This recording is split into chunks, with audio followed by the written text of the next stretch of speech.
आमच्या विभागात आमचे विभाग प्रमुख आणि गोरगरिबांचे आमदार प्रकाशदादा सुर्वे यांचा वाढदिवस आहे।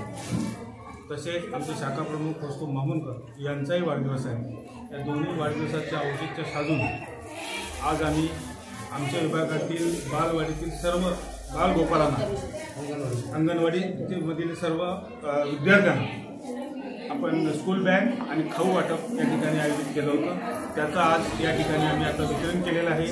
जे आमच्या माझ्या प्रभाग क्रमांक 12 मध्ये साधारणतः 20 अंगणवाड्या आहेत। त्यापैकी आता 960 विद्यार्थी आहेत। या सर्व विद्यार्थ्यांना आज आपण खाऊ वाटप करणार आहोत आणि हा खरोखर खाऊ आणि संजय गांधी राष्ट्रीय उद्यान इथेही आम्ही 2 अंगणवाड्या आहेत। तिथेही जाऊन आम्ही आता खाऊ वाटप करणार आहोत। दिनमुक्तीला करणार आहोत, म्हणजे कुलुपवाडी विभागात जाऊन करणार आहोत। या आपल्या सर्व विभागातील जेवढ्या अंगणवाड्या आहेत त्या सर्व अंगणवाडीमध्ये जाऊन आज दादांच्या वाढदिवसानिमित्त तसेच आमच्या शाखा प्रमुख कौस्तुभ मामुनकर यांच्या वाढदिवसानिमित्त आपण हा कार्यक्रम आयोजित केला होता।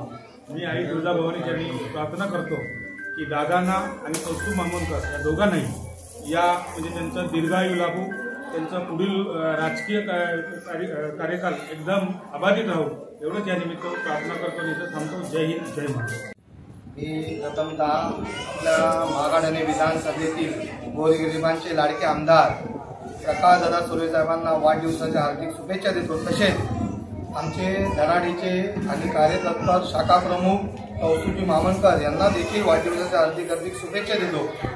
आज आम्ही अंगणवाडीतील विद्यार्थ्यांना शालेय बॅग आणि त्याचबरोबर केक वाटप करून हा आम्ही वाढदिवस साजरा केलेला आहे आणि एवढा आनंद वाटतो की आम्ही आमच्या बालपणामध्ये रंगून गेलो की बालवाडीमध्ये आम्ही सुद्धा होतो आणि बालवाडीमध्ये जो उत्साह असतो एखादी भेटवस्तू भेटताना खूप आनंद झाला। आणि मी आई जगदंबेच्यांनी एवढीच प्रार्थना करतो आमच्या दादांना आणि कौस्तुभ मामुनकर यांना उदंड आयुष्य लागू दे अशी आई जगदंबेच्यांनी प्रार्थना करतो आणि त्यांना पुन्हा एकदा वाढदिवसाच्या खूप खूप शुभेच्छा देतो। जय हिंद, जय महाराष्ट्र। मी अंगणवाडी सेविका आहे। तर आज आमच्या अंगणवाड्यांमध्ये आमदार प्रकाशदादा सुर्वे यांच्या वाढदिवसानिमित्त बॅग वाटप आणि खाऊ वाटप केलं आहे। तर त्याबद्दल त्यांचे धन्यवाद आणि दादांना त्यांच्या पुढच्या आयुष्यासाठी खूप खूप शुभेच्छा।